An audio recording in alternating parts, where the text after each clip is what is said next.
வாங்க நண்பர்களே, இன்றைக்கி நம்ம வீட்டில் மட்டன் குழம்பு எப்படி செய்கிறதுன்னு பார்க்கலாம் வாங்க. 1/2 கிலோ மட்டன் கழுவி சுத்தம் பண்ணி வச்சுருக்குது. மட்டன் குழம்பு இன்றைக்கி செய்ய போகிறோம். தேவையான பொருட்கள் என்னென்னு பார்ப்போம். வெங்காயம், பூண்டு, இஞ்சி, பட்டை, லவங்கம், சோம்பு இதெல்லாம் போட்டு ஒரு பேஸ்ட் அரைச்சி வச்சுருக்குது. எண்ணெய் ஊற்றிட்டு அரைச்சி வச்ச இஞ்சி பேஸ்ட்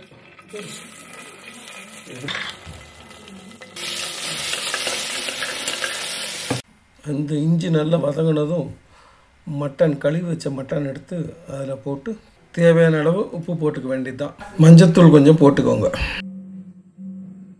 நல்லா கிளறி விட்டுட்டு வேக வைக்க வேண்டியதான் குக்கரில்.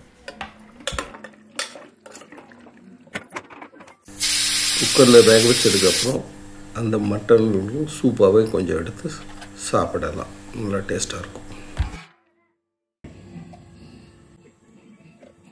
பாத்திரத்தில் தேவையான அளவு எண்ணெய் ஊற்றிட்டு பூண்டு, வெங்காயம் எடுத்து வச்சுருந்தது எல்லாத்தையும் நல்லா வதக்கணும். நல்லா வதங்கினதுக்கு அப்புறம் 2 ஸ்பூன் மல்லித்தூள், மிளகாய்த்தூள், காரத்திற்கு ஏற்ப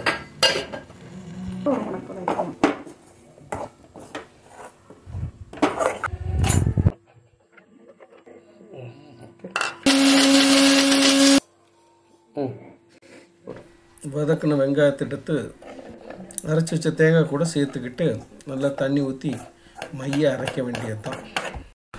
ஒரு பாத்திரத்தை வச்சு எண்ணெய் ஊற்றிட்டு கருவேப்பிலை போட்டுட்டு கொஞ்சம் பொரிஞ்சதுக்கப்புறம் அரைச்சி வச்ச அந்த விழுதை எடுத்து இதில் ஊற்ற வேண்டியது தான். ஊற்றி உப்பு போட்டு மட்டன் வேக வச்ச மட்டன் எடுத்து இதில் கலந்து கொஞ்சம் நல்லா தண்ணி ஊற்றி கொதிக்க விடணும். தட்டு போட்டு மூடி நல்லா வேக விடணும். அந்த மசாலாவோட பச்சை வாசம் போகிற வரைக்கும் நல்லா கொதிக்க வச்சு கெட்டியானதும் மட்டன் குழம்பு ரெடி ஆகிடும்.